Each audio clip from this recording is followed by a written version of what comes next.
ade akoji tumi no a obetumi aye esi ho kwamire tia obi but mutumi enyim fi okra dide mutumi aye ndie mo ye no 2024 no munyai anasa mo ye mo trase me ye saade ni bi wa onyame abufu be ba mo so na onyame abufu ba mo so a enwi peye na enwi yie emamo kande obetumi aye aboa party no kande obetumi aye ede aboa Ghana enye we ye kremoni enye we ye srimoni enye we minority MPP mu ana no pamikan no se ukojina ba bi ko kase kremoni di oman so se president enye yie na wo sori se wo ye sofo se wo ye politician se wo ye ohene se wo ye hwan na wonya leave na wo so ko holidays na utamo bag say ko Dubai akodi holiday a wo che bodam nya wona na mabonten apa ne ho ntomaguo sa o ka se kremoni di Ghana so a enye ensese makremoni be di Ghana so na wo ko holidays e wo Dubai ene nkremofo aman so a wa bodam because ho so fu bia enye president ho nkremofo na ateche omoman e na ye kama e na wo se e ho ede edu kodi holiday wo na abetena Ghana de a osekremoni di o man so enye yidi a wabodam simple krawe asem no kra ya ka ento sabi miso obia obeka sekremoni di Ghana so enye na obekọ holidays o Dubai ana eni nkramofo man bia so no oye bodam ni odimi nyansa wagimi simple anyway ya betena se na fe ya hwe se de enema ekoso ewo hanmo na yenyina so yatoato adwene na oman no so no dia so ya nante anase ye kwa ebeboa yenyina no yenyina so atu ho anamo as usual koka ewo hanmo afi wonu aka so ebeba be kan yensa na yenyina ya bomadi dwuma no kama amasama bruni enche obeba sanso ena George Kwatin ono so ebeba be kan yensa na yenyina ya bom na yedi dwuma no ama ayefe koka akwaba yenua fona mutisan nyame adum bibia woko yede radiasi ene ye ko free range nyem ye won sem transe a ye be bia ye tumi tufa ye de galamsi bebem ye de broken promises bebem ye de MPP nsem bebem nti be bia so se fa be yi bia no na ye fa ba ye hwe enra yes no pe ka hasam kakra yes I enko hansa yes enra de course so e wo Elisa hotel metal say ene meni nkrofo bi edi nkomo ene mpenifo ba meto aso no metia hawa komsin waso nka nche muso chia mu nyina na nche unfinished business eno ba ni new office no ti o nti yes and I met here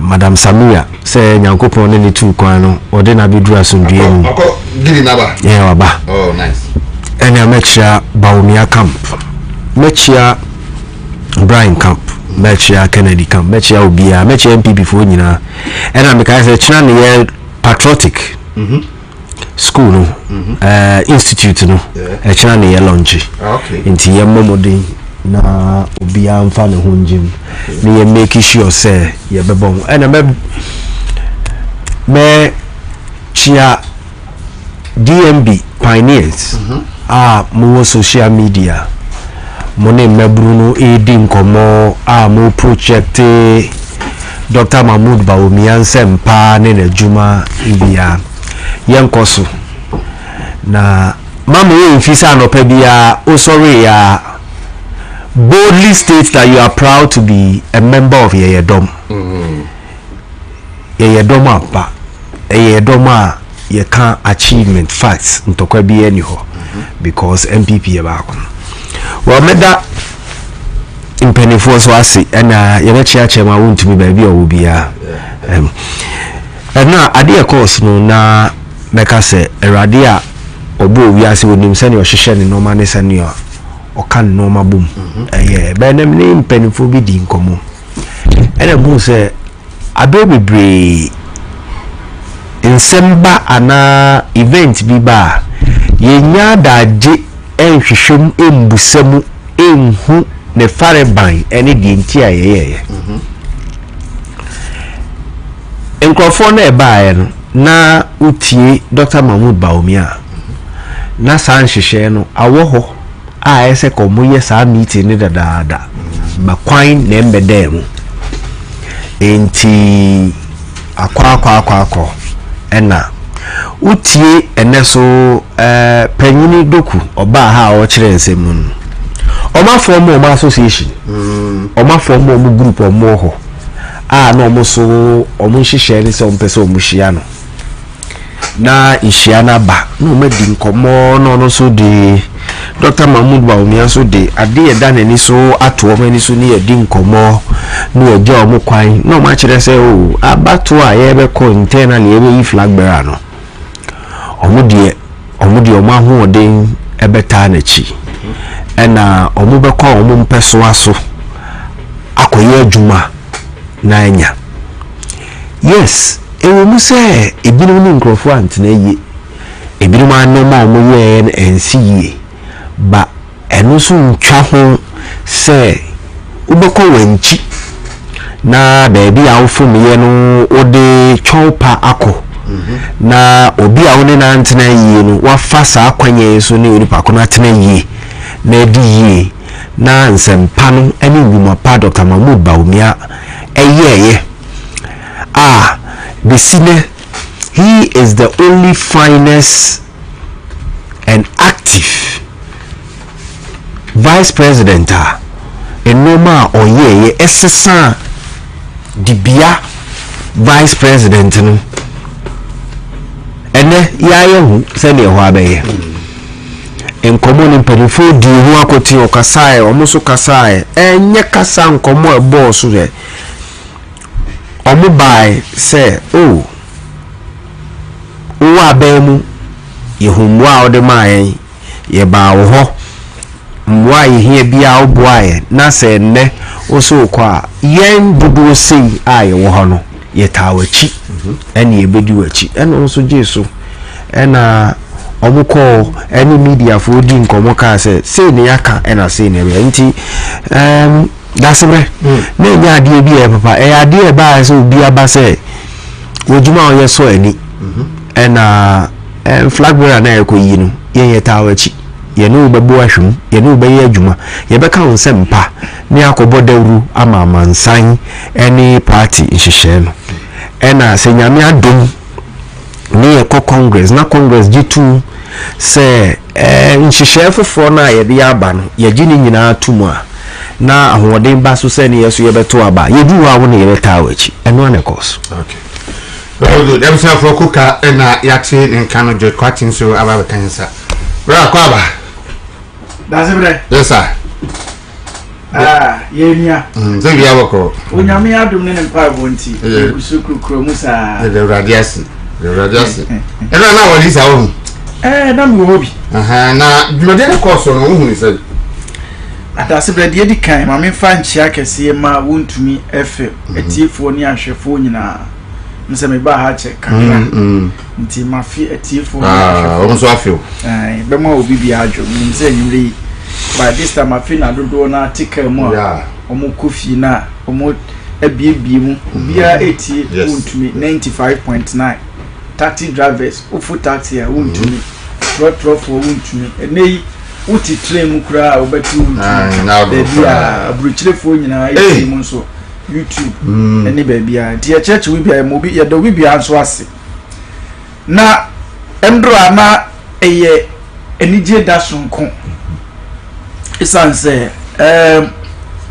Dr. Baumia de Dasebre oni unu nim se odaboko ojo onyo obi a sabi otietia emraso na yenkan bi nhyimu ye ena mefansi na otwemienu mu ani ena the National Council ekwa setena ena omo se party for the proposals be aba say yɛhwɛ dede ɛwɔ party nim nsɛm a ɛkɔ so kasatwi ne atɛmdidie amesisi ekura no MPP kura ne yɛntumi mpo enyina yɛ naso a yɛbɛtumi ne aban a wɔte akonnwa so kura mpo no ɛde asi ani isi aban odi holiday obi ankanasem de Agyei tax na won introduce ene galamsey agiatese ene enkran nyina ubi o pipe a ufili se galamsey no what ho pampai ene yesi Africa the national security for na agi galamsey na omoye last week meeting ye na enua Erastus Asari donko ni nyina ne yentumi nka ni nyina no gina MPP internal elections enti party mpanyimfo etena ase no ene omo hwe party amamrem no article 13:1 ene omo hu se yaka ni ho se MPP ewo opposition a ensa se yeyi ye frank atuni a eye less than 2 years to the general elections and fear mienu de esase yeyi ye presidential candidate and ye frank atuni a obedi anim fear mienu na wo hwa enunti efri enne eko nyina ye betu biampo ato aba no etu omo hwe mu no ena om de call national council say die koso party mu die emwa enunti si betumi asesa yensa no ne use different strategies say de be ya ebema dede ni ade ni nyina aba from say the party betumi anya asundwie eye nkabo mahye party na gina brane na akoso de ene sese ye dika ato presidential elections ye to on free ho asundwie ni dede ni e party ni no yensa beka ena omodi koto national council anim ampa national council so nyankasa metie general secretary uhwe nipa kuku dama MPP ni bia opeso hunu bia no oka national council ho sampanyifo we ne kotena ase ena general secretary be kasi over 90+% ena gitum se yampa omo ne dia party for ne kan nyina eya adwen se ekoyi ye frank atunu ne ntem eno ena beboa ma asudwie aba party ni mo eno nti omo de o se eyoyo ena omokoji tum se saade a ene ebo afia ye besimu no ne bosom ya edi kan ne de twato kokrakrakra 31st January 2026 ya konkoto aba na ye ni frankatuni abato no emfi wona party no dede ne ade ekoso nyina no etuo ntwa na mra na oka saa no nso na wo hwa aka bosumi be ensia pe na chese campaign na a start no enuti Dr. Baumia de on se one ni stakeholders edi nkomo obobo party mpanyimfo bi amane se mre no so a obekọ ye wo na wonu ma omne ne contest omo kasa mafu bi beka se emrahye bedwafo a wo parliament no 50% ene support wo to beka no sa sem no anyemrahye bedwafo ne de in fact omo bu free pa enom se da bi ye no ni nkomo ye nsoma o ene ye nka ahwenkire wo saa enu nti enya no kreda nti saa de a ye dodo a ye support Dr. Baumia no ye benanti afri adwumam akọ ne office ne yakọ kire na mena hu se yen ene ye support no ampa enipa mako 60 ene omo tu o manamo eba Dr. Baumia office be ka kire ne se asem na wate no from no eye hurodo radasem na yen ene ye support o ye 88 na 88 in parliament no emu 66 67 ene ye support na mum enso bi de adwuma de binti asuo mo kwa bi mu nso atutu kwan nti o ma ntumi ama na mum empempe ye ne ya bedu ha no ye aduosia 60 ene ya ba enu nti so oti 60 kura no efri 88 ni mu a na ka 28 enti sansan na omotete mframa mu no na chese eye rodo rata sema mfra no emfaso bia ne so enu ntu nkoda ye ho ena omsa beka se MMDCs former MMDCs 250 ena aba endorse ena MMDs for so omumuni a omati konso apai se aden se bi yenye nkwala sa se wudi yanimu betwitwiri form e wo party we mu dabi eye meeting ena mo freye honorable Ken ne di kan freye honorable Brian ene so freye enti bebia no hono ma ye declare bibia sa enti adai na wo beka sa asemi enti sa de a ye betre ama Ghana fo ne MPP fo nyina hunu se sa asem no e yehudu rada asem enti yanura Alisa Hotel na MMDCs makumako 222 ena omo ba be shia Dr. Mahmudu Bawumia na omo ba ye omo ni di nkomo wie no anso ho ara omo sanso gira so ye press conference edi tudwa se MMDCs a omo support Dr. Mahmudu Bawumia eye 220 ene support na omo agasa na gira simpie so eye press conference enya obi ena ahye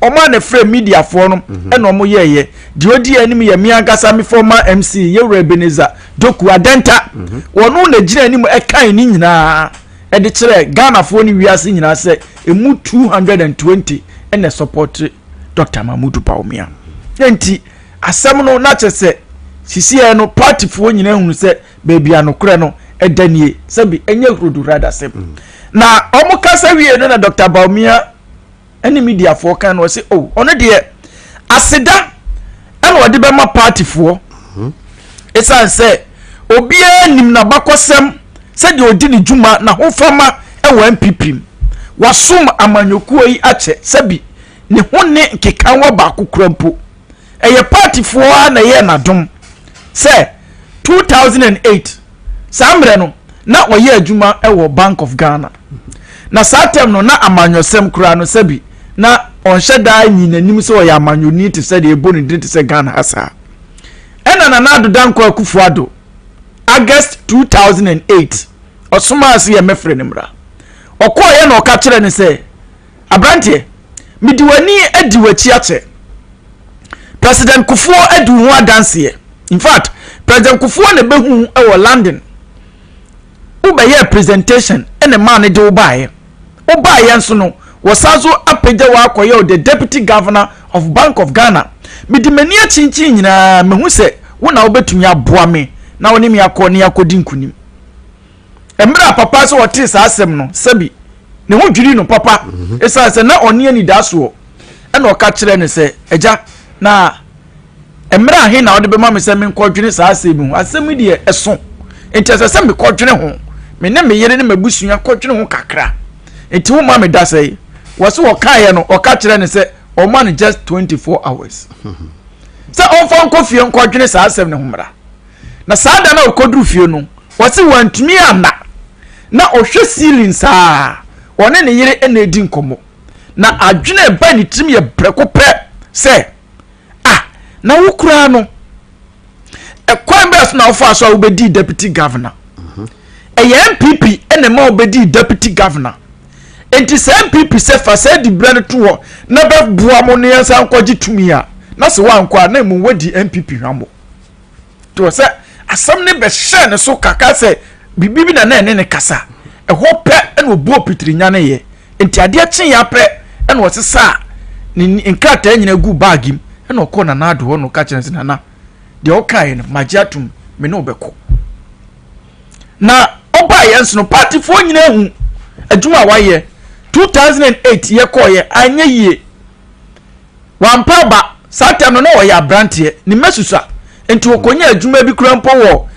Oxford University ofri wo ene osan konya adwuma wo African Development Bank yes abako 2012 o wana na nado santo frɛ no se Mahmudu na wen waseja menya adwuma bi wo Zimbabwe me na me yo mo country rep wo Zimbabwe ene wose brane ye san ko biem wose wankasa ene okobo ni manager amane ene o ka kire nse menko na African elections de omo be wiamo afi na NDC edi one term omo be wiamo wose da bi se wankwa na wadi MPP hwambo wogya adwuma no ene wosanso baaye obaaye no nso no anya yie omu wie ayen so ampa ene yade asem ne court yade asem ne court no okogina adaka mu 8 good months bosome nwotwe Dasebre sada yebusa ne so yekramoni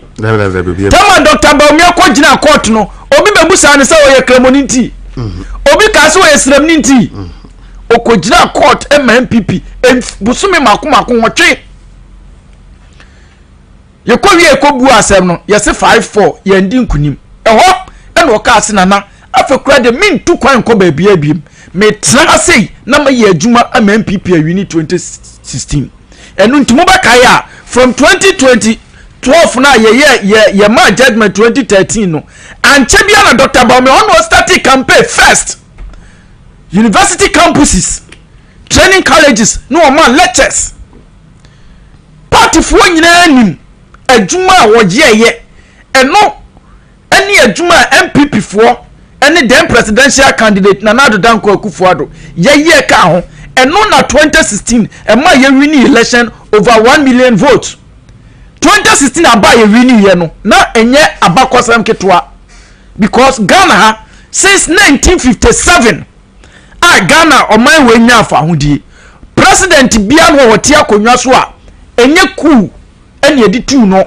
enye yare ene ball no na mom Ghana fo ato aba ayi na asifom ebisi Canada apart from the 2016 the sitting president Ghana fo ato aba ayi na asifom no ebisi Canada enso 2016 ebisi ye tumi to aba ayi President John Dramani Mahama esi form so onsi form satan no akọ one term onsi form na said your money konenye ene edi MPP bae ye bae obeye vice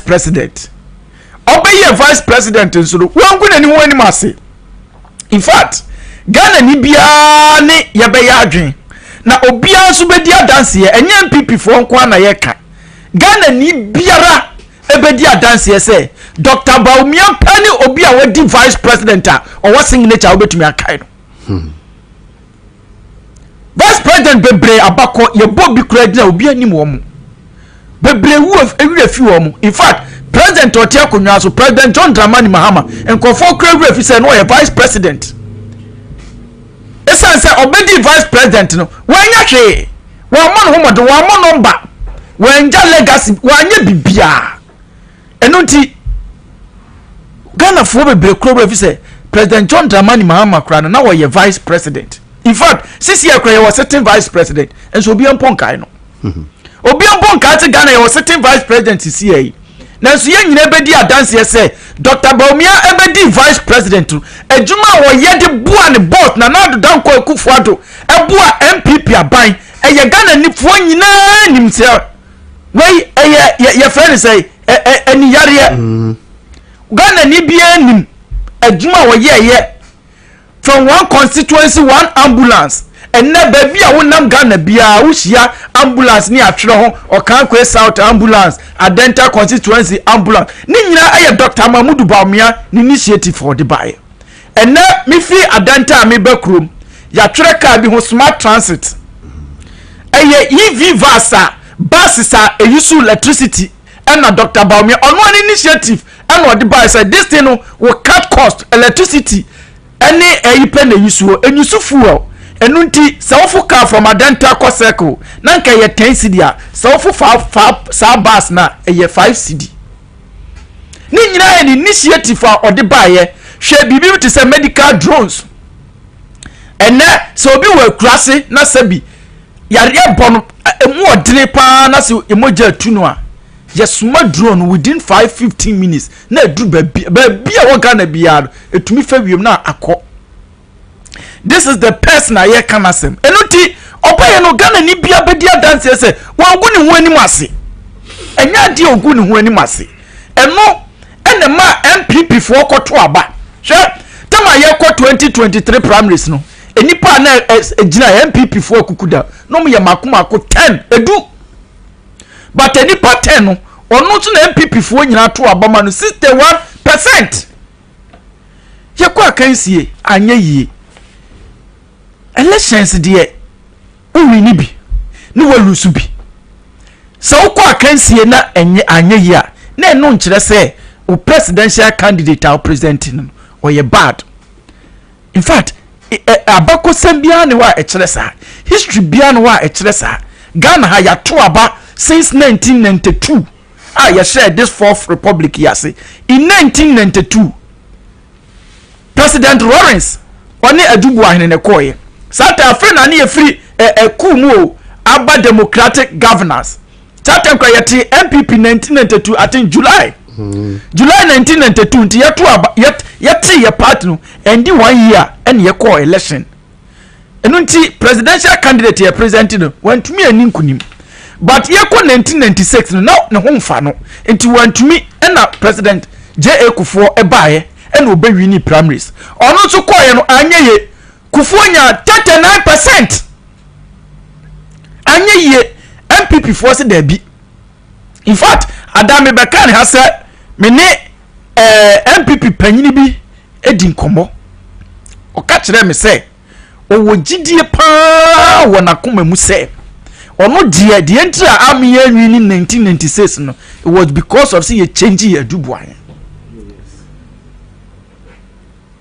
wasi ono die up to date what was how strong in say gidie no wonimu but ye change ye the president Kufuor by 1996 anyeye and a party force there be ye change candidate biem ye be say repeat candidate no na the man ye nwanwan say sa delegates na eto aba 1996 no yansesa omo yanto aba amfa bi anka ho oman ne mo to 1998 primaries eco retain president J.A. Kufuor na oko 2000 de na si ye ndi nkunim ye di nkunim fefefe e wo Ghana ha enu nti bibia no wa e kire se wokọ akansie baako na se wo candidate ni di nkunim a na che se wo candidate no e ye bad enya sa enu nti ye besre enka we kura mpo de enka asem we de enka nya asem bia mpo a esese yesi nkonwa mpo ne abua we eye tietia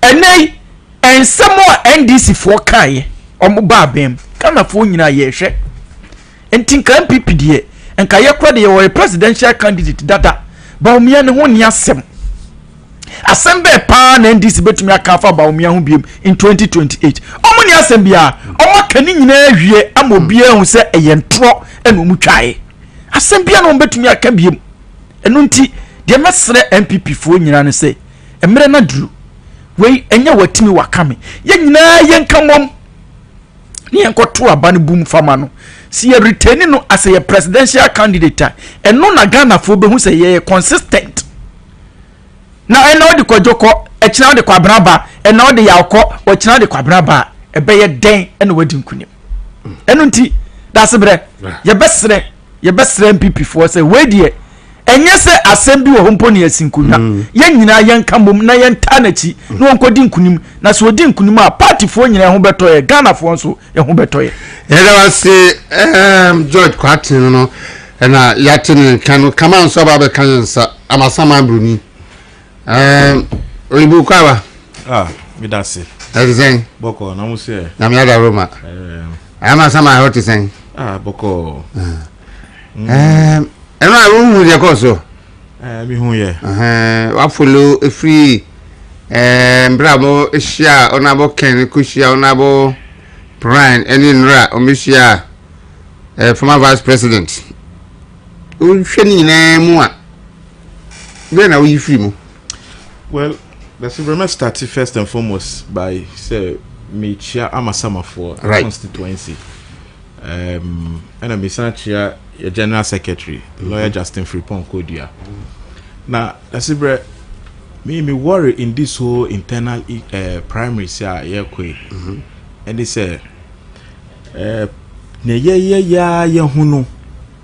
Miss Rosa by the time you ever be a presidential candidate no bono na ya nkasa no Yamma did the waters beyond the way I bet me market it because at least let me expect to be say Nasi or 2024 no should have been a learning curve for the new patriotic party, but as an internal primaries na ama near NDC government impo area no ye dream free so.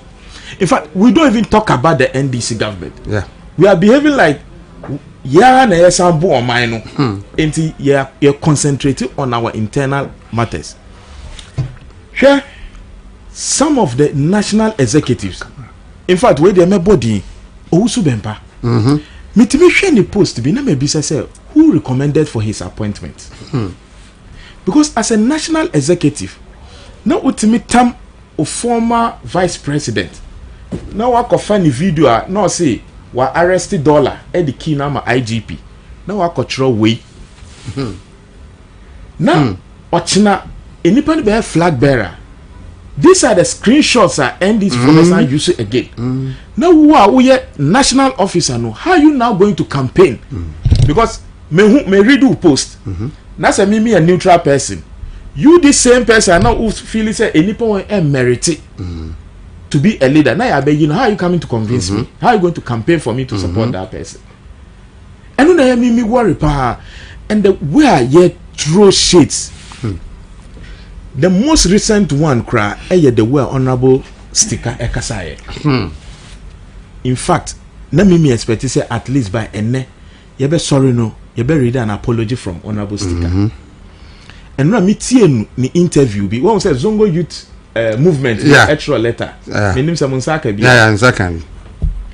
You didn't two piece FM so at the end no mom try so be blame na ya okesi. Say na okesi na setting up who na wakoka wasa who can okasa no ni o and on no more platform to explain yourself ewie no the blame then ekoto ni so who share the kind of kasa okasa ye no ochina how will you as an MP go into the Zongo communities and go and tell them to vote for you?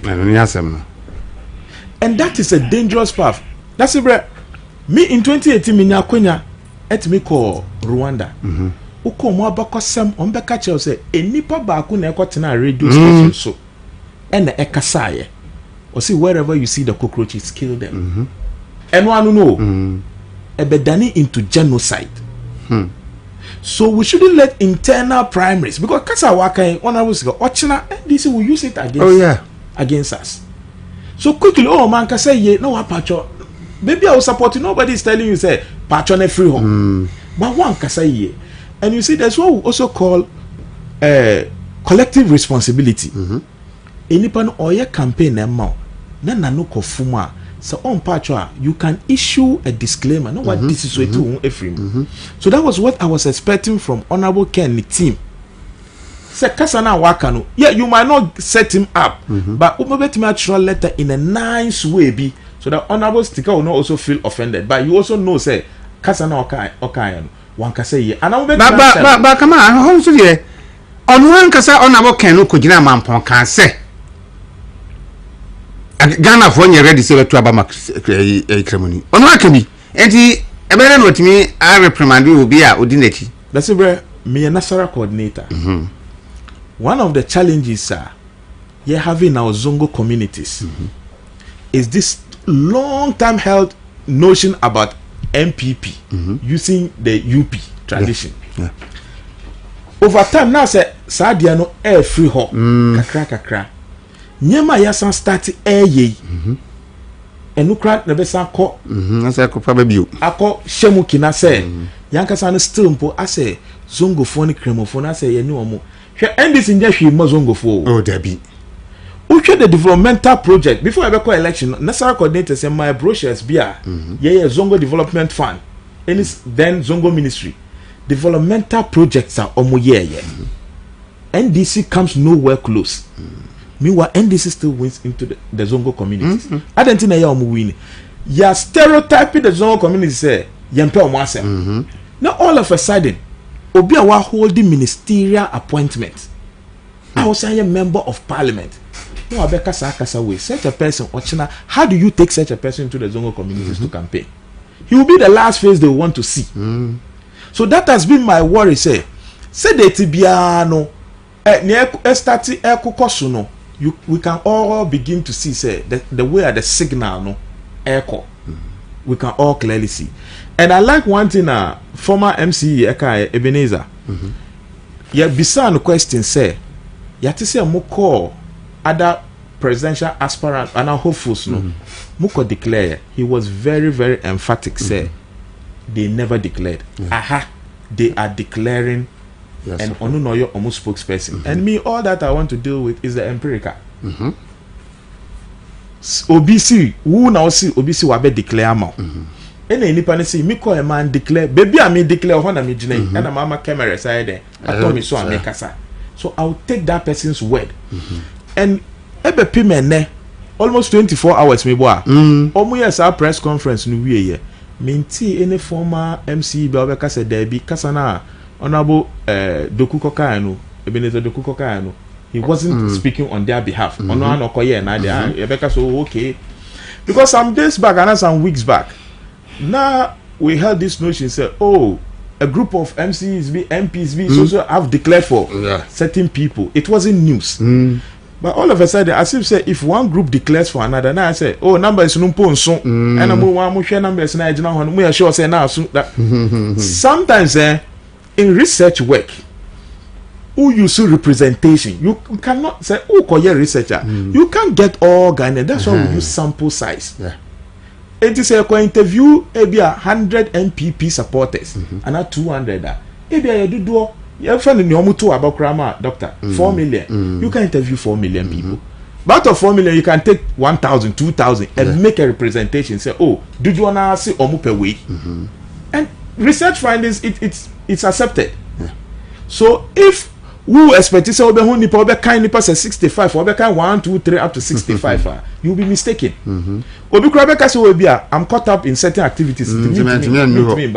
But mu representing me. Say you na constituency be our member of parliament. Yeah.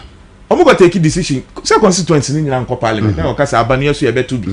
They are representing us. Whatever decision and a vote on be kwakoye no is binding on us.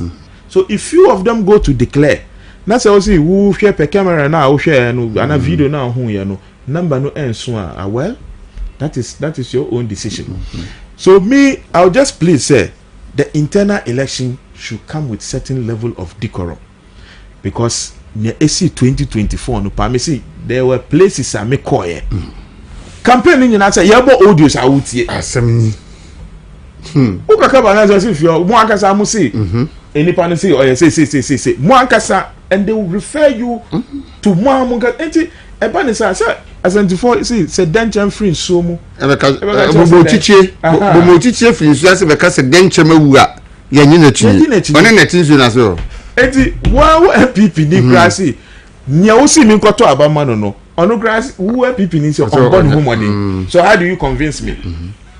You see, when we do this now ochina me I'm even using this supposition say wa okika san same way nyina ochina say wo be lead party na do you expect to get a united front? Other people will also be hurt. And I'm telling you, this election na year 2028, we need a united front.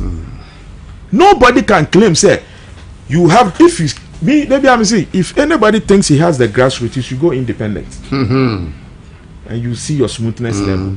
It is the party MPP that is the springboard before the other people will come in. Because they say yeah, Chrome, whether we like it or not, it's becoming like a two-party state. Who can third force are fact.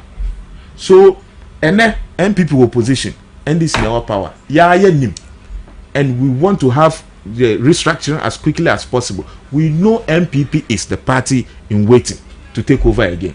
And that will be the trend till God knows when again. So we just plead on party people. Me say who call social media airtime. Dasebre, I believe that you follow social media. Ultimate MPP nipa or Article 13 of our constitution, clause 1. As stated means by which National Council can give a date for us to do presidential way. Now all of a sudden, when the MPP now say this thing is skewed.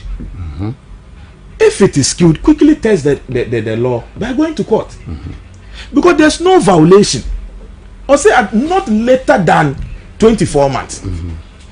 Say where brofo, not later than. They've not broken any law, they've not violated. And this yakoto abani we Ukraine is declare we are. You bet my cousin for a week. Yes, I could be a presidential candidate. Assembly. Yeah. In Tiamra. Not later than. You see, brofo technicality be and if National Council stood by on this constitutional provision and omu declare we are, then our own people come out and say, oh, I didn't cry yes, you win one way. And we might from reliable sources say National Council raises our topic no. Almost see young quite to abano, on person to abano 31st. Then we now unanimous. Obia raise objection. So you can't come out with a unanimous decision and Obia say yes, you are there no any comma. Unless somebody wants to tell me, say Nanado, former president, Etidem. We have the big wig, the vice president. Look at the caliber of people who formed the National Council. Former President Kufuor. Former President Kufuor. No, those penny. No, Obi per se yembe feel say they don't know what they are about. Omunina ko conniving on person muskiwi. How is that possible? Because sometimes there are indirect way of getting at people. I don't want to say insulting people, but you are getting at them because some of us say former President Kufuor ate them, an astute politician, and we know the stature of former President Kufuor. Former President Nanado is not a pushover. We all know.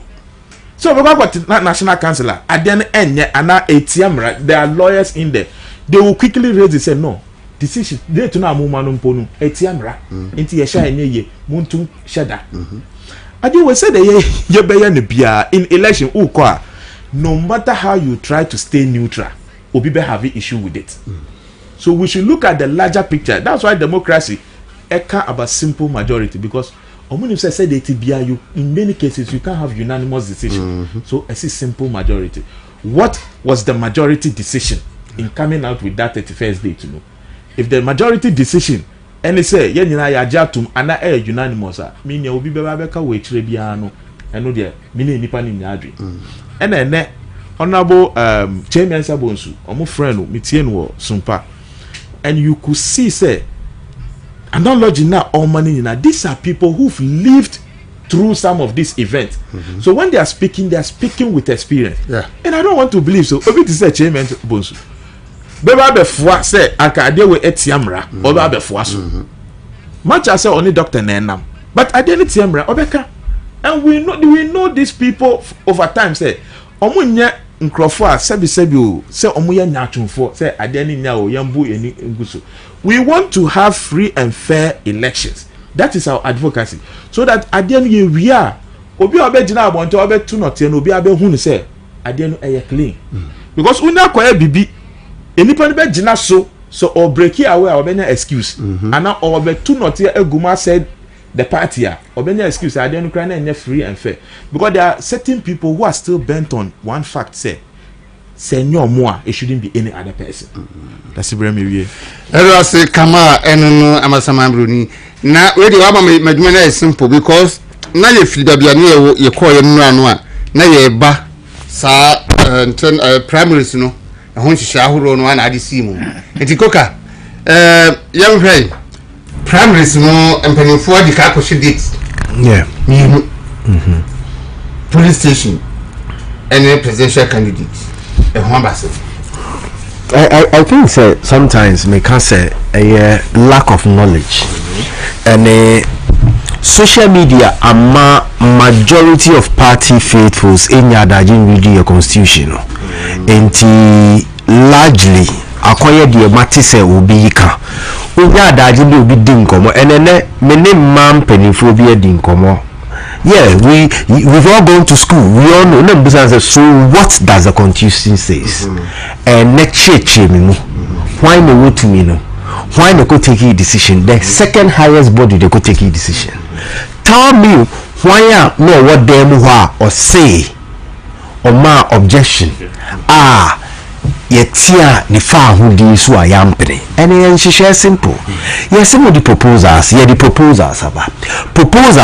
omo say the last congress I call amendment ni sa no mano, and I think that was Kofodia said you dey Kofodia ne call na yentumi amendment to Kumasi eno na ye no ma bebre afi do amendment e share time e call yes Kumasi was it 2020 2018. Yes. 2018. Impenifo say this time here 3 days. 3 days near ko ni aye na nhihye na ye begia tu no. Eno na ye de bekọ akoye adwuma. But in MPP yem constitution enka wo bia say ye functional executives na omeduma ne se omumba elect a flag bearer or an MP. There is any baby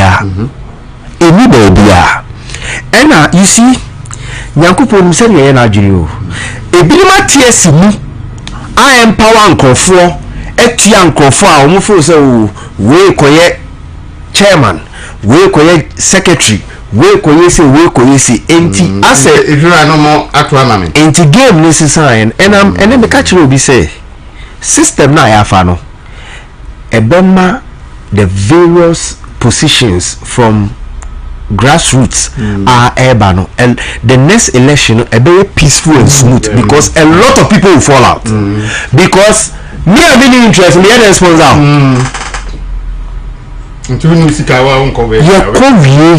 nearby polling station utie per nomina ye di bi be kan baby ye see ye de keka ho wo a wo hwe a ebia before onye delegate ebeba no ubebem ena two ebinim hwechie incite delegates say yaji omo cash cow afi wo nsem but you see one of nkofo ediye ni ewo party mu delegates because omo cash out enti fani say ye nyire ewo ha no what you say kwati wo chia nkofo ka because we flag bearer we tia hwan mu first the police station ubeko electoral ubeko aba constituency ubeko regional ubeko national sa parents any permutations na nkofo aye any TV any normal mo pediasis o mo demo a ase no a lot of them and started some false propaganda say yaji yashisha again to skew towards somebody but the system needs to slow down and cut the sikache efrimu enti ye ko ne ye koye ne yi flag bearer ni wiea March I think March na police station because some dey expire March yeah. So police no in February the March so already carry police station there yes no any ye dey kwa to flag bearer there no what you say but ye wie pe March na constituency for electoral coordinated police station abatro no ebe omodian best by March yes December they go be in March yes March say March mandate best by March into March no we are to omodi enti but say what current one in ebe la beto banana yes so be there the what is yes but omo mandate best by yes fine near to okay if you are na eko into we say eko obi ade a esan you can't terminate obi a wako elections say you really about to enti omafili into obi anko na me ti say ye ka failure asema me busa mo say omo call about to omo failure ye no omo person omo contest ye game then what's the basis so that be who say o wa collection primary so use obesu call election presidential lose or national presidential and there my ma unko bi because we lose we so call primary so lose me makache ye mpeni for say minyaya aben ka echna patriotic institution a ye launch no yemma obia party ni momodi so be make available handbook no yeah constitution no so that people will go back to read even online enye TikTok unto almost you see we should be blunt and frank to ourselves yeah pride and we say we are educated yeah elite but we don't modern days we are not doing what elite people do yes sasa no man no ma party say you flag bearer na sa no way camp and we are kokasa basawa no discipline ebeba and then the flag bearer can be a policy direction and challenge sitting government and bring policy diversions why no be wo ha e see to me gina so e disa say ena kwa tinga no yama aban no holiday ena ye flag bearer na nkofo bebri ka o bo to go and contest no eso manfa so I can tell you say you certain positions people will be forced the party will force to get people to go and contest because because our money making venture no maybe Midasi. Maybe our landing be a constituency officer. Okay. Before the election, no crime. Obi Shiawa. Oh, but next time, Munya me delegates. Yes. I say a polling station executives. And we still have polling station executives that they call themselves delegates. Because what do you say? What do you mean? I say, "Yambe tuaba, nenji bibinko asa." So I think this patriotic institute, I think we have to desist even from calling ourselves delegates. Because the word delegate is a short period. Who representing Crawford be accord taking decision be on their behalf. That is why you are a delegate. Who should I oppose? Unya to abane we are delegate no. But you see the painful things almost the Bible until be catch yourself me ba be mo manya hwe o. But when now cash out first o. You get the cash out first. If you can say a contract aka wo no you be sorted out. This is could you see on you use go kwa delegate. If you have na ya we can also you use go be delegate. Yes. Oh we say what if you want to be so free ba obi si TV ba o ye delegate. Enti onu so pa delegate. Nti eno so here kade flag bearer party no kwenyi no ntem advantages wo mu na disadvantages bi so wo mu a ho be na dey break party no Dasebre MP election 2 decisions pa na omaya edem faso kese abre pathway. One, thank you to no. And the 2, thank you to is no say. Nama the term of candidate. Dasebre, ebimo an sheda sebi an for omani endi achire. Media minya kwanya eko ni nyina bi. Na amafo enim ade a thank you to we eyema MPP. Hwe sa wo hwe party no MPP party abone ho ni sisi na the young ones and the new ones is almost 67%. New ones so these are youth. Hwe say youth for na ye wom no me ka your first time you lose elections any you lose election da esan say president Kufuor no satema na president Kufuor ye president na me no sabi me name bibia ye frɛ no aban. Even though I was an MPP, but I wasn't calling myself say your party wa aban mu enunti tema ye lose election we no emabru bebre ho no ma na omu nim how to even come back. Bebre kura nim say in fact party na wie ye kura eno ano no. But thank you to we no e share party for ni kura se there be elections there utumi wini bi ena utumi enso elusu bi enti wo ulusu election normal enya de bi esese okosho ho akonfo.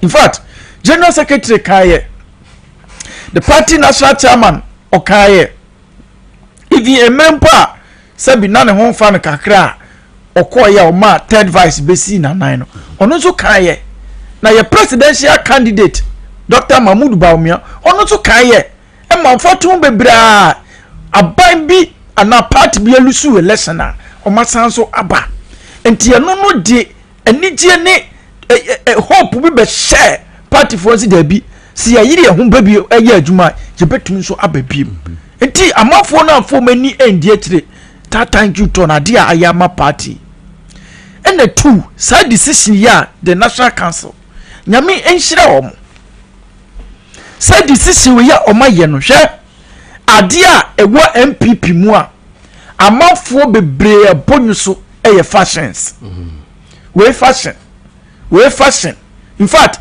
we dey why constituency election da mo ko constituency election kra ye wo we fashion wo ho me boa se won ka sa fashion wo mo nto aba de ma da emfa woni adwuma obetumi aye because of say won to ma announce binti no ye be force we yiwa frim ni akofa obi aba hwe ye be ye 2024 elections party mpanyifo de strategy bi ba say dwumadi bi yenye no mo friend voter audit na omo say abon no yenye auditing Ghana abon na ye de to aba no na yehu se bia Adenta constituency mi area mi polling station e bia nipa 200 na to nipa 200 no ese mitumi e ka kire party ni say asumasi ana obenti minimum wo mu we de o MPP ni we nya MPP ni na we so de mi hu ni ye ntese se ye ne no kasa ye ntumi anya sa de no if say the polling station executives no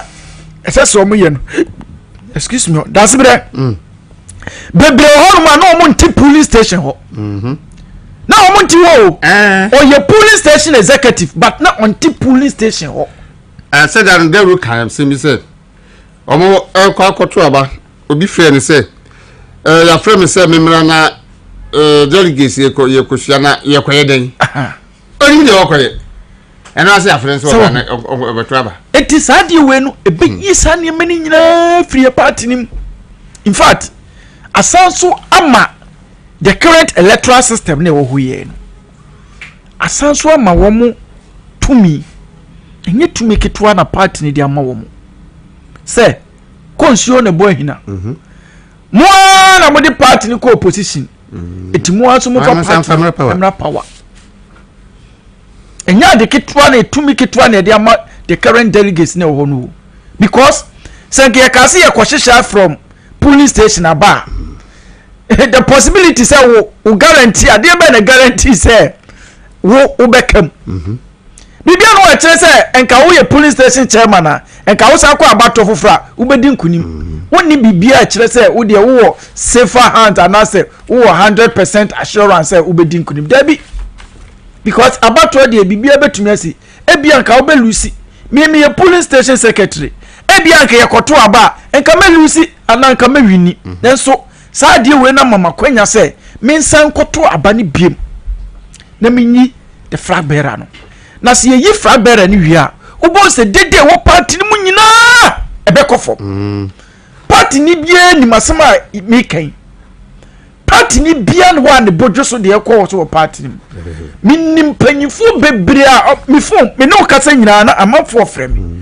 panyifo bebre omo bonyo so se party akọ opposition bosumi nsia pe na ko ka ade achia wei ade achia sei na de man kura eye ya ne se sisi ai minu akọ kate hei ebi kura asema o ka no oni asumasi ana obenti o o kan ya ne a twist na no asema o kan de o de Dasebre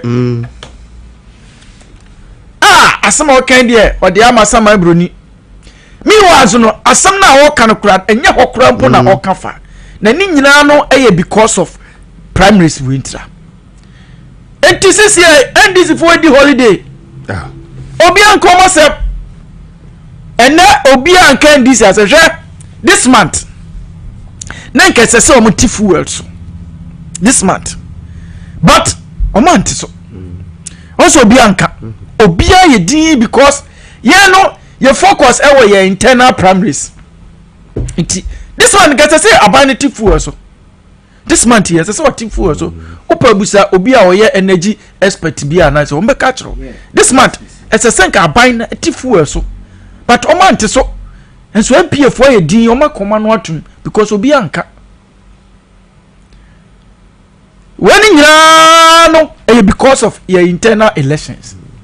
Entinyame ya dum na within 6 months ya a day animu nyame ya aduma by 31st January ya cha 2nd February tinton time ya wie asumdwie beba party nim obi am sponsor ye benya daji ato aba ma wo ma ye competent o betumi aye adwuma na ye yesa de ni wie a ye nyina be hu no party nim se mfa so de de beba sa fashion and a group way and on here camp ni nyina Dasebre eto ebitwa enura honorable Alexander Akwesiapa achunda MP oka bibi oni da royal program oka bibi se yeti Ghana he anasa MPP we kra no ase oni opposition leader bia o and the boss aban to hono ye bibia o pa yeni obi a kasa diplomatic community no or more fun and serious in your cake because as we speak now chairman na pom de aba from kakra de ese ko take over so won ne na radio so keke kan nsi mo pia and I will be resigning a keke kan ba say e dey say part ne say because sisi you na problem no be position leader okay bibia about you bet me taking on me say that say sisi e no say ba omia ekokasa a chitafo honorable Ken will respond to him instead of NDC so honorable Ken so kokasa a chitafo ba omia will respond to him instead of NDC enunti so we did butu we did jina ho obia ne ho no a ope party asem do party ya on just ade we entu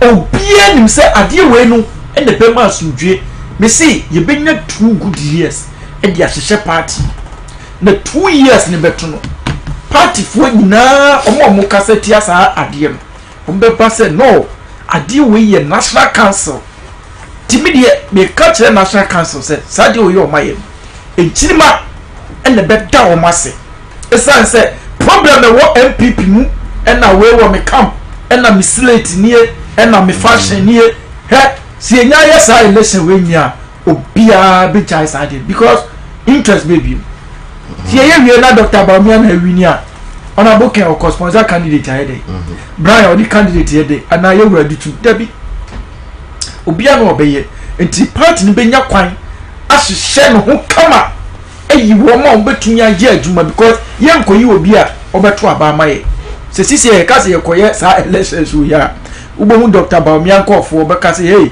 we na beto aba ma me fo omra adutum beka ye wura Brian beba ye wura akompre konso de ne de beba antwen tokokre besi wo polling station election so ye ntumi pata enunti party for me say e ya kwanya na party mpanyimfo de amaye we de nyame ya aduma on the 19th ene be ko delegates conference e was stadium ha ye wie pe na ye party for bebie presidential nomination omo so mo bebie no 31st July ana yes 31st July eno mo bebie omunya bie tumu a asa campaign na start ya ken 6 man twim ewie franketuni no ne gira ho edu ho no mo asa koka ni nyina eto obetwa ama party na akonanim eto obetwa ama party no akonanim George Kwatin eno no tiabusua for aha eye wuntumi radio 95.9 FM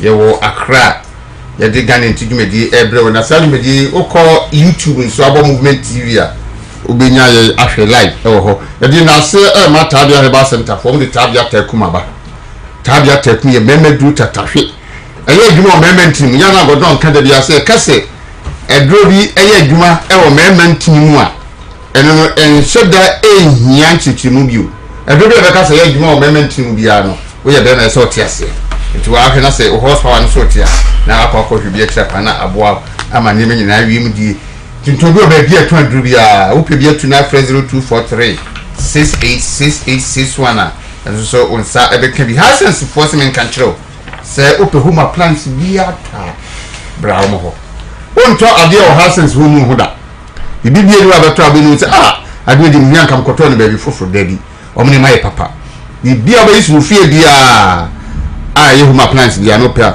okwa obi ni bia to wo showrooms no to apete Ghana ha bia district bia be gbogbo bia municipality bia obekomu bia no wanya wo showroom kra benya menu wo ho no enti so promade ata enye din kra o no so before number no 0302 550 000 0302 550 000 no afre wo mo ofre ma de obefa no obisa ba bia wo hino so mo amasama no a kire se ye showroom ba ko hya ko na koto ade simple na why you free nature med sponsor di no mi bia ba nyimre me kan forma obi bia wo tie yen de di kai gastro mixture obi wa wonya stomach ulcer obi so enya typhoid fever obi di any problem say aduane to ne yemu ana obu fa so na yen ya obi enya diarrhea obi enya indigestion safo ni nyina modru gastro mixture onye binuma ebe isa ha na firi ho ebe se ebe ye adwuma wo ye funu mu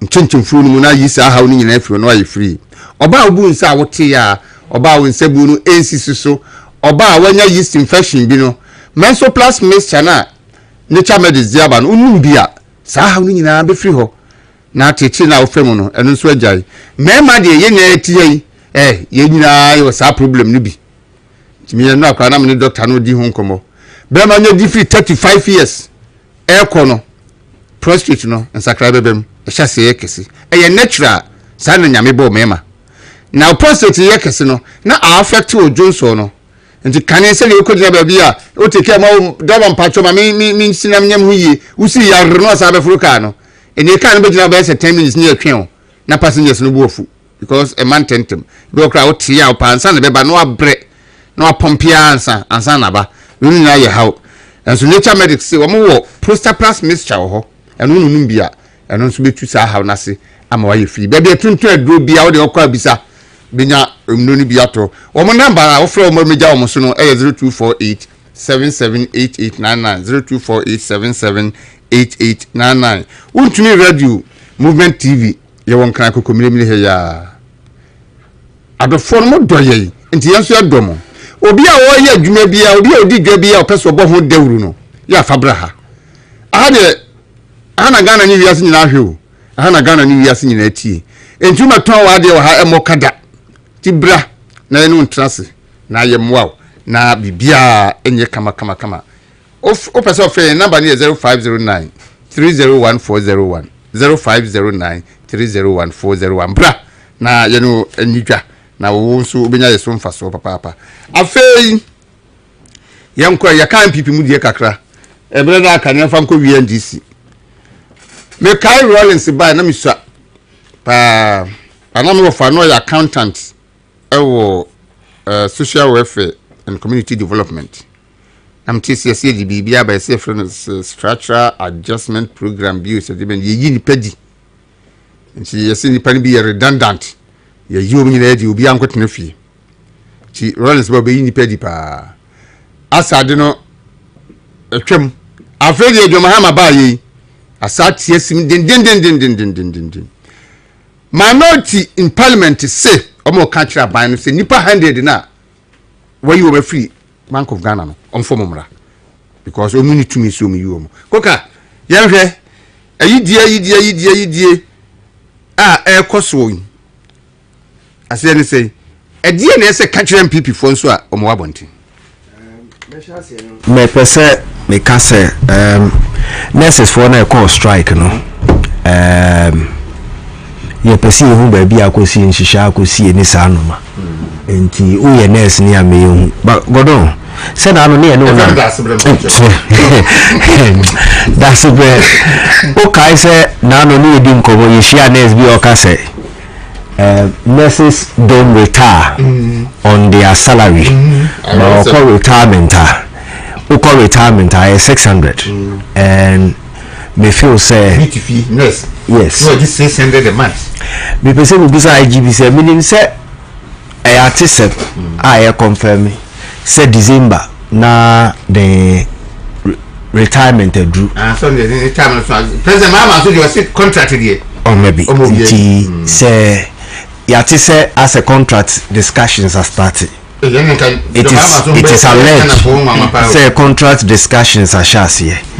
The here say akufu adu jare chi we see flats still nkrofo team across for flats yes ye dey mahwan ama ye lokwa ko pe mu atena enu na ehu here say ye si ebubusa enye say ye se momfa tuo enko chesi chichafo a omachradie omo nya ahoho enti se omo nya Ghana fo bi na ye di tu edi omachi enu na me pese me ka ho asanse maba you know NDC ba be mo and there was a communique say president directed chief of staff say on terminate obia ni appointment ba December and from I think from June a whole ba 3 elections na and idea ya koswa enye hope I think enye Ghana gas and say National Petroleum Authority. One of them, I think managers Nancy this week here 2 managers Kofi. Inti idea ekoso. Say you who say uye MPP ni nkwa dia. Wa nkasa na ubeko. And meeting a catch say nkrofona yamo makofi o Bank of Ghana no. Won say nyankopo ni bibia.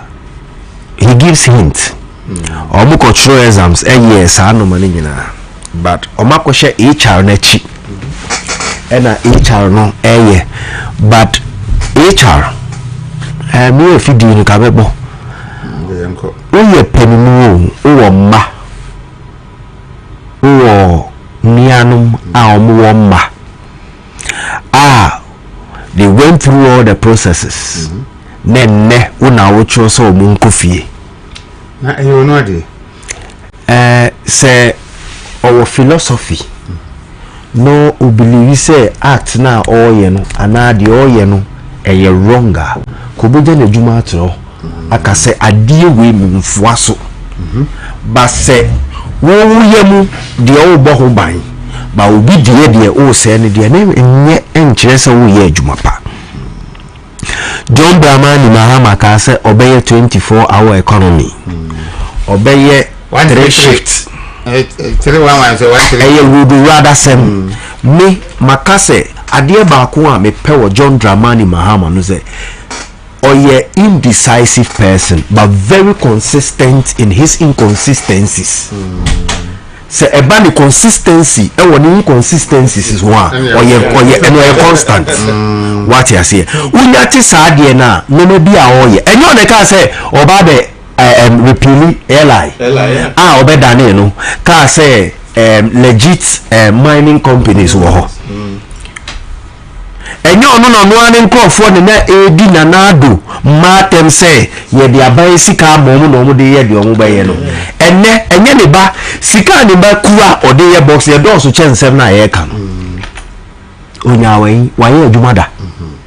What you say enti adi ye ni de eye ade e wo ho na enya ade e bedai ena say eye abaye status quo say MPP ba from chief ever start here from Chief Justice a honey hierarchy even parliament ebe ko ho baby ya ebi raho police military ebeko bebia why hweko obi a wo bebia yesie nukura no ye be say yes the you through because a higher MPP assassin we see NDC ni be yiniko omo ma ye state barrier e wo banquet wo nyina ye be from no ma be yidi nyina firo because that is what John Mahama wants to do opese okotime fia ye kai ne say obedi road rather sem say one fam puntu amba we de wa masa obeye o oba so obesei enya de a obesesa enya de a obesesa afi kra na de aka because say tupa ye no I started to but me try ehu apart from the dagbo boko de no me try na mehu Iraq Iran Israel and US triangular games no me twa mehu time abom no ba beto a ebenya nsunsan so me ka se bibia na Mahama yi na ni DMPP ani nanado ani no yankopon ahihye ni nyina ewo se ne reverse no wo se no man ko yi nyina challenges difficult times nya na Mahama nanado second term also the second term God yankopon reward no hwe time no opa George munko hwe time no it is the same timing nti munyano mubehu amamu ebeba na sefu won others had the one city no implement here because it was not taught through. Atu is forcing. Now Atu is pleading. Baby, I do not patch say Iran, Iraq. Now Topa and they said the aircon. So what he said Iran say baby gas second largest gas one or by the two. nti ni nyina mra awo enye bi mi so ma enye bia ko tingo nkrafo beka woyemi no ni ti no ni bai woyemi no ni ti no ni ba woyemi eko ebawo ye nyina ye wo mbi country brook country no brook we all dey inside. Okay. Very good. You get car I don't get car but we all the what we dey work e be drew ho. Thank you chama. Yes, that's it. Sure. Yet chrome ha ena enyum bi bae Mahama is the home is the home ena youth ni bebre to go so ye wayaya MPP crop for youth ni bi aminim ye nto aba ye mo adwuma o ebinum teaching ni sanyama omo so omo nto aba na so pele teacher for mu sunu nyina ka so ala wade de beji ba de to teacher trainees any nursing trainees need there I don't know what to say. If I will not be offensive, I can make us a karma has started biting them. But teacher trainees, nanado feed them 3 square meals, and the government we saw them 1. A month of the day, our air kind, and so ya into yen to aba. Nyomuya no. Enti nursing trainees need teacher trainees there. Omo started the effect of it. You to be so MPP abai mo omo ejuma still omo so omo nto aba. Ene nyamusi eye hope no. According to me 133 no, say 311 anka by this one odi ebi ka ho ba opamum. But it's good some of these things are happening. And to say the senior eka no. Look, what do you expect from President Mama? On one minister, sir, kasa omuka wo your friend is opposition. You see, God has a way of working things. Kenya honorable black wakaye. Ono Mama wini na se obi chata private jet. He will resign. Into that sort of. Na nyame shisha ni se wupo na obe facilitate. Anka Mama a principal wa pamo na na anka san a principal anka we free ho. Sam George, if President Mama comes and within 1 week he doesn't sign LGBTQ, Mama will know no peace. Mama will the peace are open. Sure, before Nana the free power, na full per barrel ending na $170 something dollars. Even with that, we left it at around 14 point something. Sesia and na Iran Israel started and moving from I think 62 to about 74. As I drop and I say me to say omo you bear $10 every so.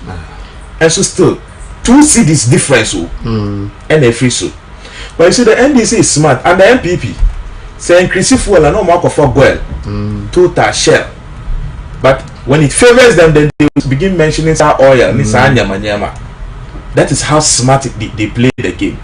And that's what I'm saying. Say, look, ye ja NDC play when the free roll or ye open. It's all bola. O midfield they break it down. No opponent in the no way. And then now Uchina na ku share Barcelona so now midfield break it down there there. Well, let me use Real Madrid. Sure. And then I think we see Petroleum Hub also. Or see they are struggling to get is it LG almost some for a bit. Gas. Yes, they are struggling to get. And see that 1 CD no, it's not off the table. That was what they said. It's not off the table. They only suspended it thinking say Israel-Iran war will escalate the prices. So escalating prices now so already 1 CD per liter build up ne woma. Bema prices never shoot off the roof. You see, reality is hitting President Mama back. Because he has goodwill, no, he doesn't know how to start it. What when you say that it be or trigger nyama be a Ghanaians will begin speaking up. Because what kasana okay the budget to me free MPP no. You will have to do certain things because contractors you will have to pay them. Umpio you have to. Utia this exchange rate no, will start to falter. Because foreign exchange now depend to some of the foreign contractors. They are struggling to start spending because the seeming stability now. But for how long? The question is for how long? And then me supporting press conference and minority a year, you know. the dismissals are becoming one too many, and this is where I expect Ghanaian youth to be on social media and begin complaining. Mu colleague youth no be am more jumo. Tama NDC winning power. The only thing they said, communique really said through, I think chief of staff said the press secretary was that any appointment after December 7, you will not recognize it. Yeah. But you are cancelling appointment as far back as 2023. So in that case, and once a Uber cancel will be appointment, and let's say woman notification be 6 months from now, no one prepared. Sudden. But you see, crocodiles have started eating their own eggs. Honorable Dasebre, my former MP. We patch up Guami, my former MP. Dasebre no team.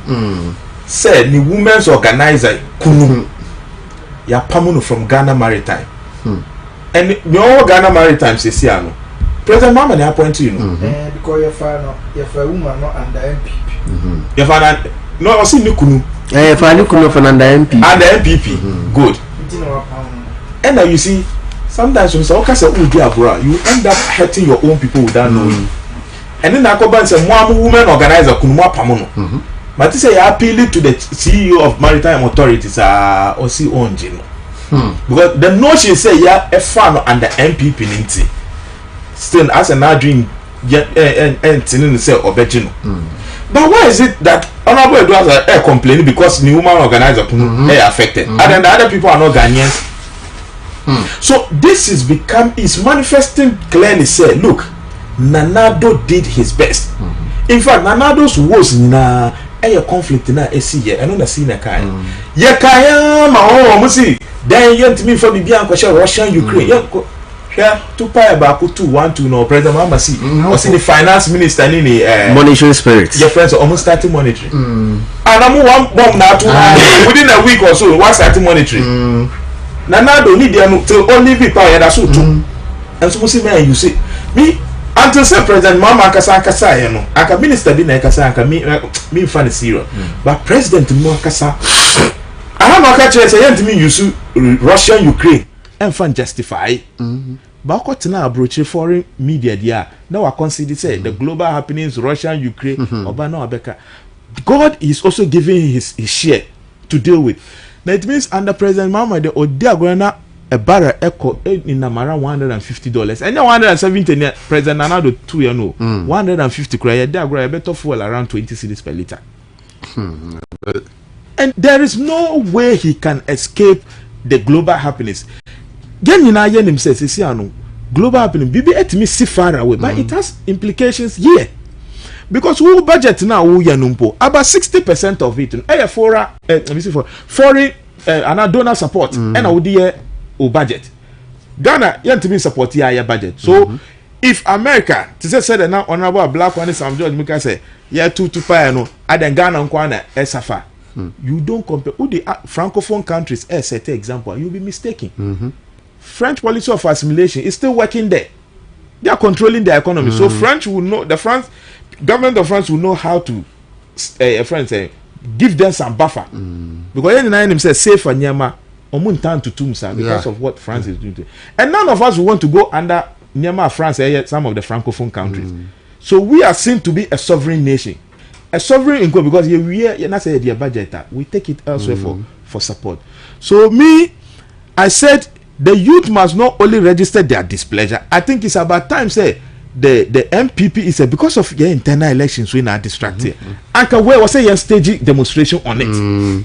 Because obi source of livelihood. Upamo enipa bakwa or yiri or man or other ebusia or depending on because Ghana enipa bakwa sinako kebi out way. Uye dependence on war go beyond yiri any man keke. What you have met my friend from village? Tell me over to me 200 Ghana be easy. Obi the school fees. People will be calling so party for also. Party for you make you go. No, but you see me party people. I think now you know see. Because under this government they won't expect to be out. You see under your own party, the difference is that under your own party, no, at least you are expectant. So obenya bibi. Na that ko be kwa MC bi baby. Be kwa MP bi baby. Be CEO bi baby. Some of the party people too. Let's say na me attack Bako on social media. Ebidum enya bi. But they don't want to acknowledge. I don't know whether there's some quantum or no more expecting some benya. At least usu yetimi diwa ko share security service. Usu nya wenya no. You don't come attacking the party say eh bia na we expect say you do akoshe hono na assign the car ka ho. Enti amfa car na nka ho de yetimi so nya ahwe. Obi wo ho a Woodman is placement. This school placement. Obeya amano. Or the national service bebe obeya amano. At least baby ati say me ameti ha baby ama ho de bedru no. Silo be kwa kwatena party ni ba ye me nya ahwe. Ene say upe school placement and national service. This one e bia ko so obi wo baby. Sa scanner ye de share obotom a na odwin say enya bibia no. Eno ni bibi no. Because ene ye nine him say school placement wo dey across category A school. You can pay over 10,000. Now, a party near our placement in more free. You've forgotten that 10,000 has been put in your pocket, but because any direct cash, no. So me as a party officer, I'll plead on our party people. Say, look, we should come out and work. Say and this is for to. And no more di pamuno. Ejumana na do di ma mono. They are now saying that because we are party manti, they are sacking you. For 4 years, you are going to sit home until hopefully our party comes back into power, inshallah, in 2028. Then you can get a call up. But until then, no, what will you get? Some of these young teachers, Piketty, and right, I think yesterday, right? Minister of Education. Okay, say, and I see Uncle talk about they will go and vote for NDC again. Never. So much smelly pepper.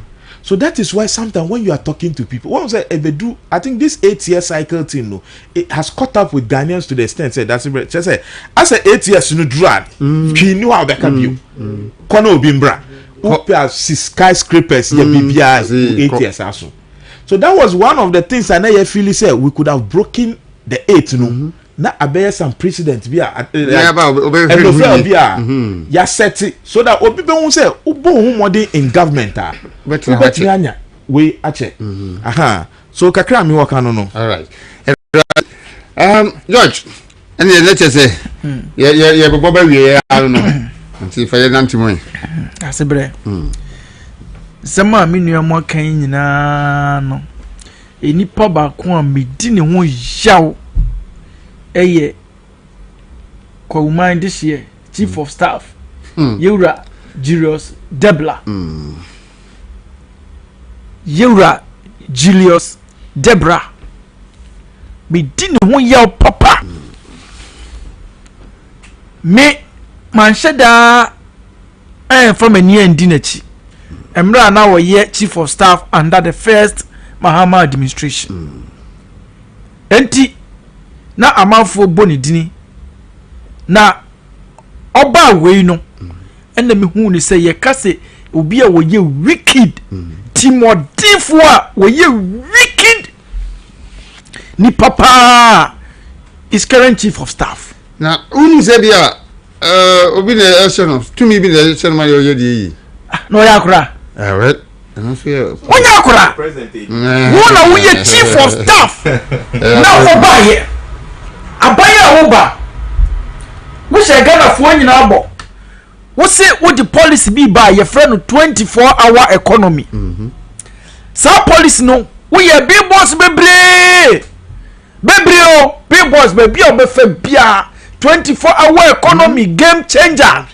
ejuma eba omo se ejuma ba ko no enipa miensa ene be ye no mbe ko no 3 shifts 3 shifts o nipa miensa ene be ye adwuma baako omo ka kire ye se so omo ba VR se nipa ho no ye 1000 a omo be fa 2000 account ebi ko anopa opon a ebi be ko awia opon a na ebi akwa homache that is aso omo ka kire Ghana fo a e ma mabunu ko san la to abama omo no adwuma ba omo se ECG company yampon Minister of Education yampon Cocoa Board yampon yampon na omo ba ye no endi 1 week ye so President Mahama ino less than 1 week and wo motete 24-hour economy be boss ni nyina free kuro nim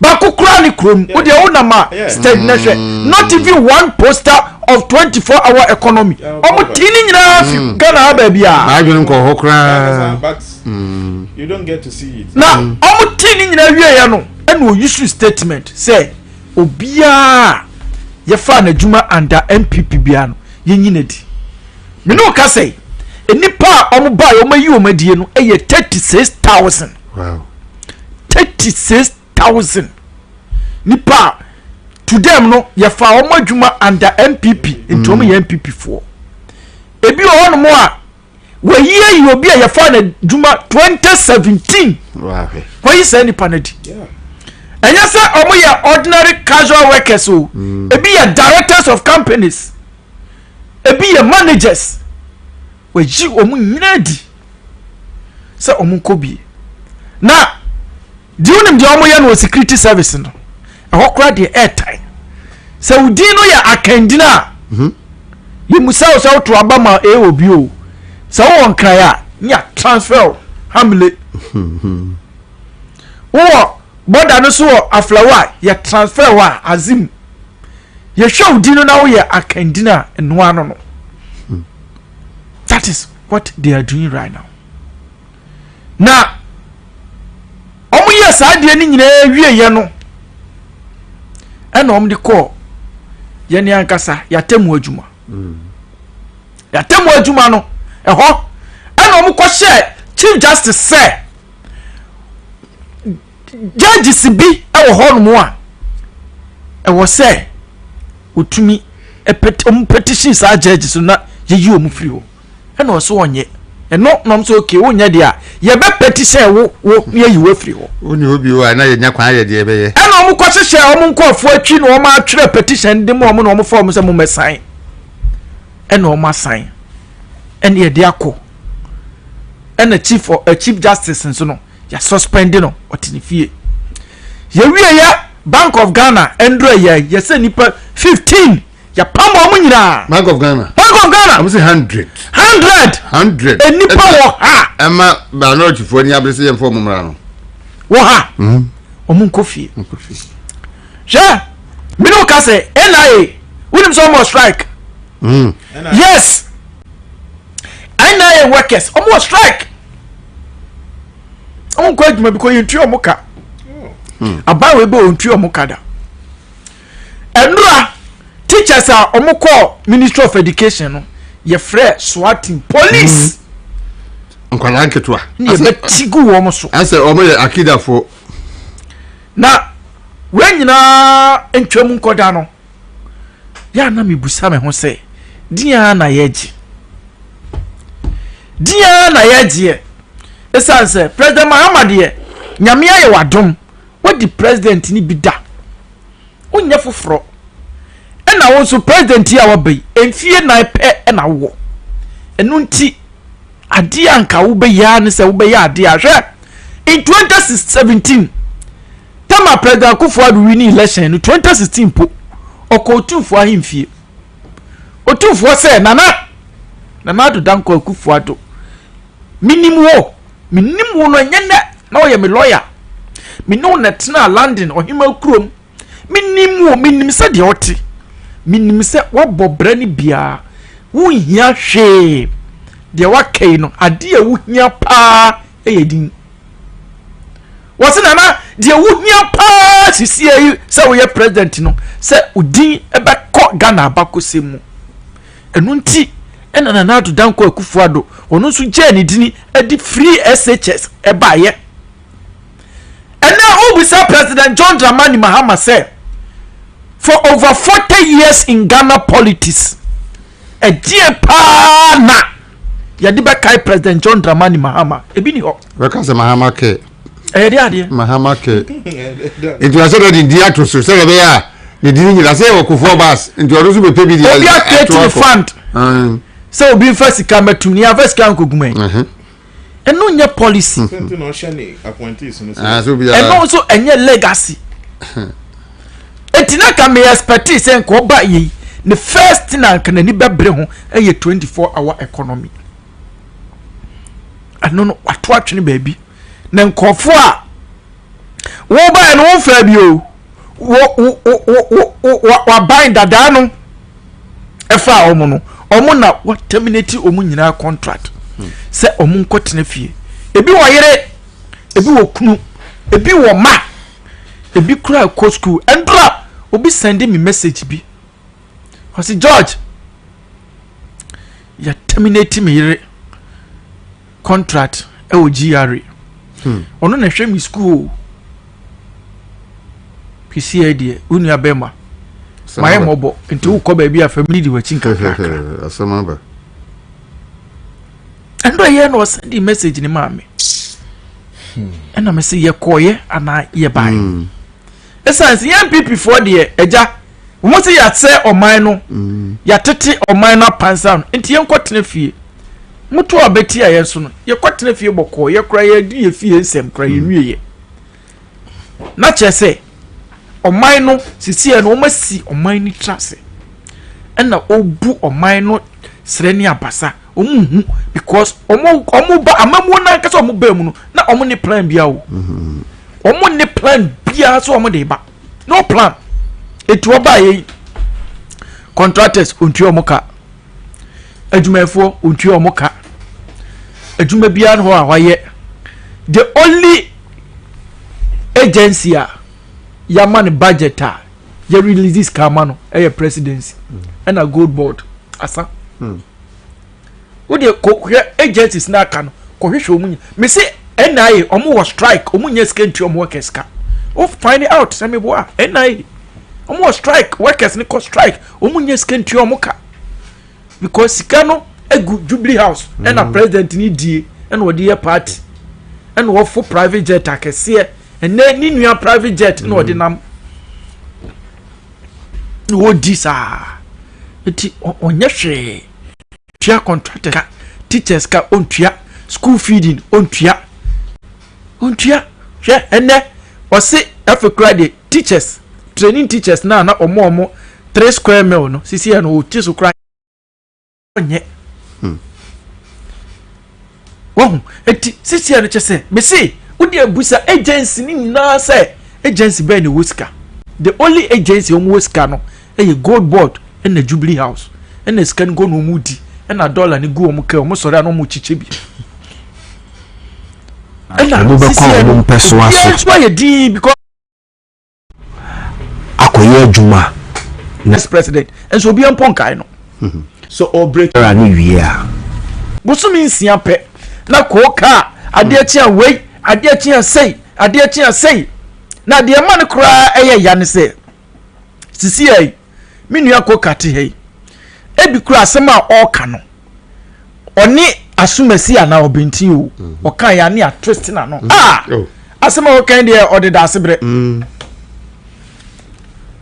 asema o kan de o de amasama broni mi wazu no asem na o ka no kura enye hokura mpo na o ka fa na ni nyina no eye because of primaries winter enti sisi NDC for the holiday obi ankomo se ene obi ankan this as this month na nkese se omo ti fuel so this month but omo anti so also obi anka obi aye din because ye no ye focus e wo ye internal primaries this one nkese se abanity fuel so this month yes so what fuel so opa obi a oye energy expert bi ana so ombe ka kiro this month ese senka aban na tifuel so but o man te so enso MPF for ye din o makoma no atum because obi anka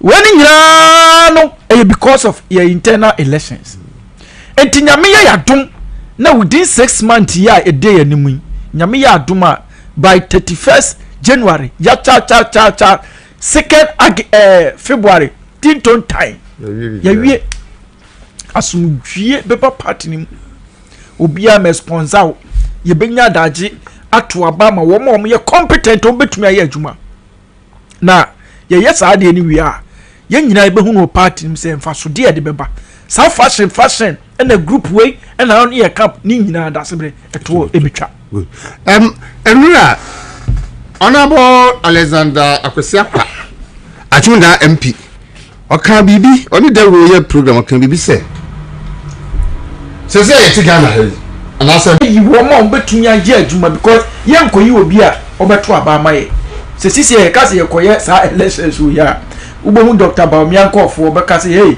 we na beto abama me fo omra adutum beka yewura Brian beba yewura akompre konso de ne de beba antwen tokokre besi wo police station elections so yentumi pata eno nti party for me say eya kwanya na party mpanyimfo de amaye we de nyame ya aduma on the 19th and ye beko delegates conference e was stadium ha ye wie pe na ye party for bebie presidential nomination omo so mo bebie no 31st July ana yes 31st July and omo bebie omo nya bie tumu a asa campaign na start ya ken 6 months twim ye wie Franketuni no ne gira ho edu ho no mo asa koka ni nyina eto obetwa ama party na akonanim eto obetwa ama party no akonanim George Kwatin eno ntiabusua for aha eye wuntumi radio 95.9